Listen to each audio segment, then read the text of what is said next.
ఇప్పుడు విశ్వం గురించి మనం మాట్లాడదాం.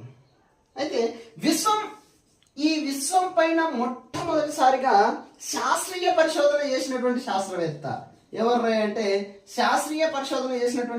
ఎవరు అంటే గెలీలియోనండి. ఎవరు? గెలీలియో. సో ఈ గెలీలియో అనేటువంటి శాస్త్రవేత్త విశ్వం పైన మొట్టమొదటి శాస్త్రీయ పరిశోధన చేయడం జరిగింది. అయితే ఈ గెలీలియో ఏ దేశానికి చెందినటువంటి వ్యక్తి అంటే ఇటలీ దేశానికి చెందినటువంటి వ్యక్తి అండి.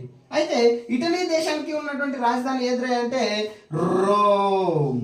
అయితే ఈ రోమ్కు ఉన్నటువంటి ప్రత్యేకత ఏంట్రా అంటే ఈ రోమ్ దేశాన్ని 7 కొండల నగరము అని పిలుస్తారండి. 7 కొండల నగరం అంటే తిరుమల కాదు. సో 7 కొండల నగరం అంటే ఇటలీ క్యాపిటల్ సిటీ రోమ్ అని గుర్తుపెట్టుకోవాలండి. సో దాని తర్వాత మనం ఈ విశ్వం గురించి మనం ఇంకా మాట్లాడుకోబోతే ఈ గెలీలియో అనేటువంటి శాస్త్రవేత్త ఏం కనుక్కున్నాడు అన్న విషయాల గురించి మాట్లాడదాం. సో ఈయనది ఇటలీ దేశం, దాని క్యాపిటల్ సిటీ రోమ్. మరి